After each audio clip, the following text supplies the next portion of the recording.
안녕하세요. 1월 24일 화요일입니다. 원래는 오늘 쉬는 날이 아니지요. 정상 일해야 되는 날인데 22일 설날이 주일날이다 보니 휴일이다 보니 휴일날, 주일날 이렇게 공휴일이 걸리면 뒤로 하루를 빼서 대체 공휴일로 만들어줍니다. 그래서 오늘은 보너스로 대체 공휴일에 휴식을 취하게 됐습니다.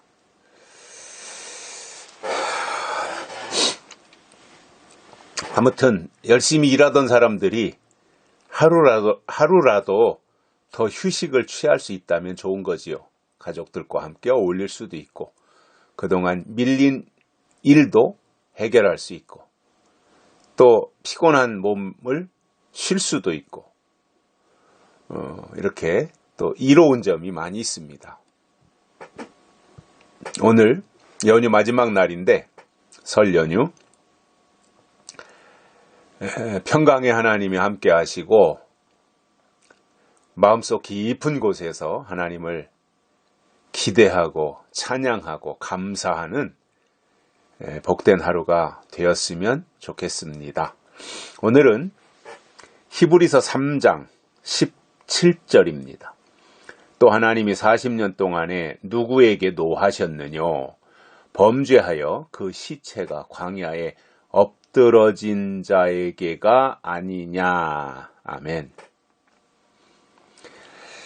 자, 40년 이 기간은 이스라엘 백성들이 출애굽하고 홍해를 건너 광야에 나와서 요단강을 건너기 전까지, 홍해를 건너고 나서 요단강을 건너기 전까지의 광야 기간, 즉 이 홍해바다 이후로 요단강을 건너기 전까지 거기가 광야인데, 그리고 그 광야 기간이 40년인데 광야는 4개의 광야를 거치죠. 수르광야, 신광야, 시내광야, 바란광야.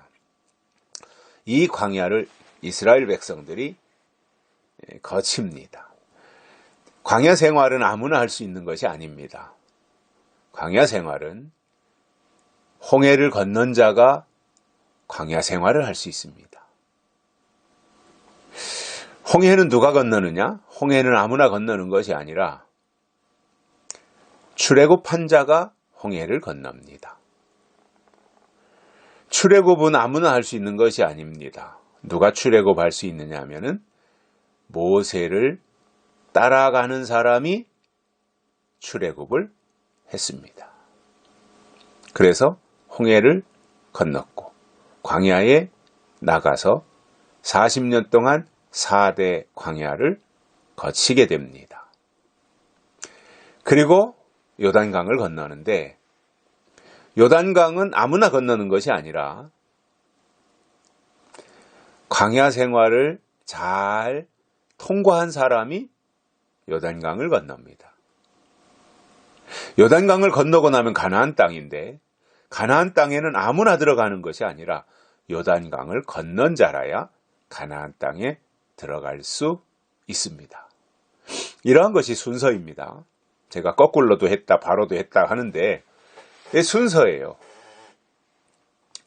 출애굽 이후로 모세가 등장하고, 다시 말씀입니다. 모세가 이제 하나님의 부르심을 받고 모세가 등장하고 모세에 의해서 바로를 굴복시켜 출애굽을 하고 출애굽한 이후에 홍해를 건너고 홍해를 건넌 이후에 광야 생활을 하고 광야 생활은 40년 동안 4개의 광야를 거친다고 했죠. 수루, 신, 시내, 바란.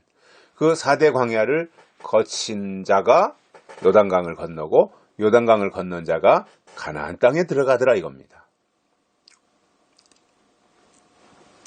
이것이 이제 하나님의 계획이고 또 순서인데, 그러면 이스라엘 백성들에게 있어서 광야 생활은 어디와 비교해야 되느냐면 애굽에서의 430년 종살이 할 때를 잊어버리지 말아야 됩니다. 광야에 나왔으면 광야 생활이라는 것이 집도 없고 이렇게 갖춰진 규모 있는 생활이 아니라 근근히 천막 생활을 하는 거지 않습니까? 그렇기 때문에 광야 생활을 하는 사람들이 자칫 잘못하면 불평할 수 있고 원망할 수 있어요. 왜냐하면 사람은 자기 마음대로 안 되면 불평합니다. 그리고 좀 생활하는 것이 불편하면 불평하게 되어 있습니다. 이게 사람입니다. 그런데 광야 40년 동안 아무리 힘들어도 애굽에다 비교가 되겠습니까? 애굽의 문제가 뭐냐면 희망이 없다는 거예요. 꿈이 없다는 거예요, 애굽에서는. 근데 광야는 어때요? 힘들어도 희망이 있잖아요. 가나안 땅에 들어갈 수 있다고 하는 희망이 있지 않습니까? 이게 광야 생활인 거예요. 그래서 광야 생활은 엄청난 축복인 거예요. 그런데 광야에 나온 이스라엘 백성들이 이러한 하나님의 은혜는 생각하지 아니하고 좀 불편한 것에 대해서 늘 불평을 늘어놨던 거예요.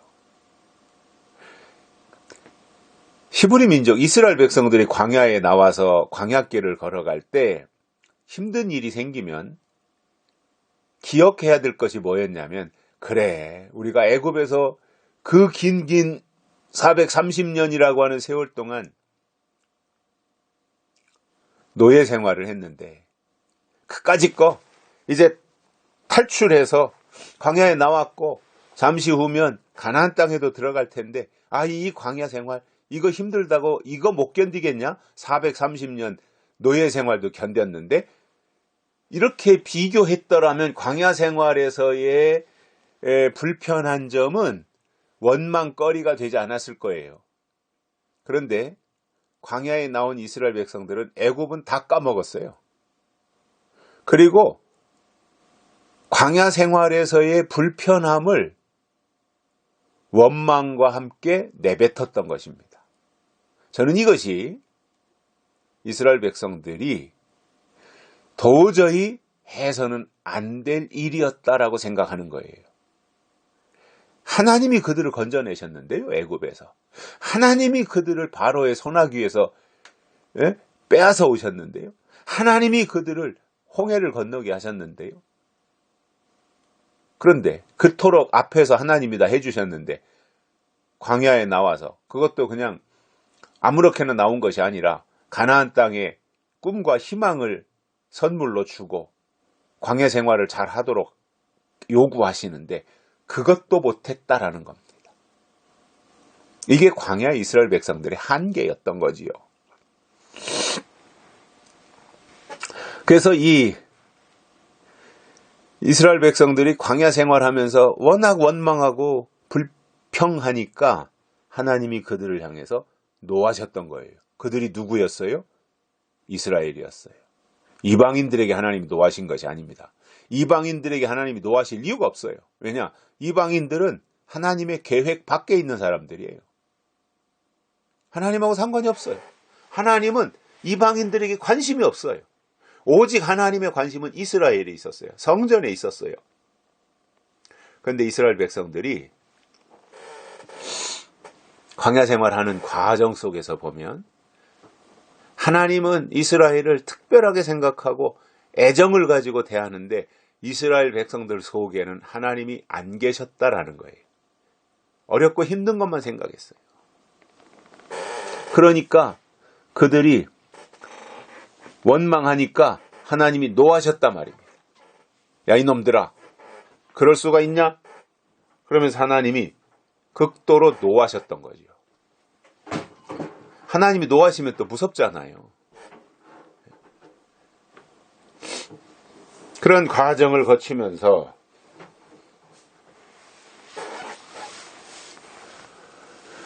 그들이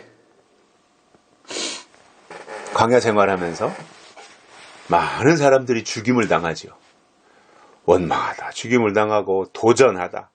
왜 아론만 제사장 해먹느냐고, 우리도 해먹자고 도전하질 않나. 고라의 자손들 보면 또 땅 입을 벌려다 삼켜버리는 이러한 일들도 발생했던 것이고요. 그래서 그들이 이제 광야에 나와서 한 일은 하나님을 향해 범죄했던 겁니다. 감사해도 괜찮은데 범죄했다는 거예요. 그래서 시체가 즐비했던 거죠, 광야에. 자, 이것을 우리가 어떻게 이해해야 될지 모르겠는데, 사실상 출애굽할 때 모세를 따라서 애굽을 떠날 때 인구가 60만 3,550명이었어요. 그런데 그들이 광야 40년을 거쳐가면서 원망하고 불평하고 또는 금송아지 만들고 이러는 과정 속에서 하나님이 심판하셔서 그들을 다 죽이셨어요.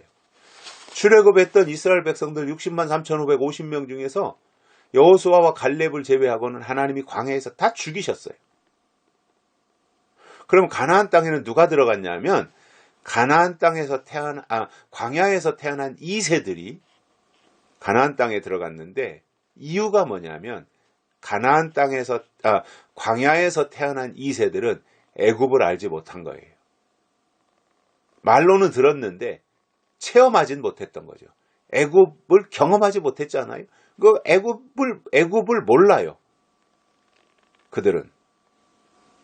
그래서 출애굽 1세대는 광야에서 다 죽고, 그리고 광야에서 태어난 2세들이 가나안 땅에 들어가게 되는 이것이 하나님의 놀라운 계획이라고 생각해야죠. 섭리라고 생각해야 되겠죠. 세대교체를 한 거예요. 세대교체. 저는 모든 분야에서 세대교체는 아주 중요하다고 생각을 해요. 국가대표 축구 선수를 하든 뭐 배구 선수를 하든 야구 선수를 하든 아니면 다른 분야에서 일을 하든 세대교체는 중요한 거예요. 정년퇴직을 하든 명예퇴직을 하든 이렇게 물러난다고 하는 거, 이거는 꼭 필요한 거잖아요. 그렇게 해서 교체가 이루어져야죠. 그래야 발전하는 거거든요.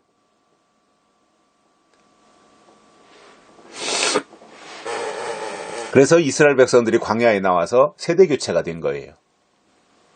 그 출애굽 1세대는 여호수아 갈렙 제외하고 60만 3,548명이 광야에서 다 죽었고, 그리고 광야에서 태어난 2세들이 그 뒤를 이어서 가나안 땅에 들어간다라는 사실입니다. 그런데 이제 광야에서 이렇게 죽고 저렇게 죽고 광야 생활하면서 이스라엘 백성들이 죽는데 얼마나 많이 죽었는지, 그 시체가 광야에 엎드러진 자의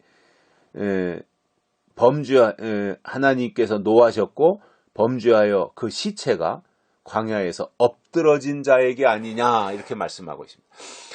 광야에서 시체들이 다 광야에 엎드러져 있는, 죽었다는 이야기죠. 죽었다는. 그래서 광야에 엎드러진 그 시체들이 가나안 땅에 애굽을 출애굽은 했지만 가나안 땅에는 들어가지 못하는 이러한 안타까운 현실. 지금도 마찬가지입니다. 예수 믿고 구원받아야 된다. 이건 원칙이죠. 대원칙이고 전제지요.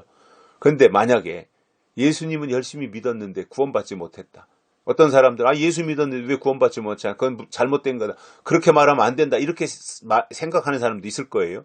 그런데 사실이잖아요. 예수 믿는다고 교회 다녔고 열심히 했는데 그날 가서 구원받지 못하는 사람들 있지 않습니까? 슬피 울며 이를 가는 사람들 있지 않습니까? 왜 그렇습니까? 하나님의 뜻대로 한 것이 아니라 자기 생각대로 했기 때문에 그런 거잖아요. 제일 중요한 것은 하나님의 뜻이에요. 매 시대마다 나타내시는 하나님의 뜻을 다른 말로 진리라고 부르거든요. 그렇게 가야죠. 방향을 정하고. 여기까지 하겠습니다. 고맙습니다.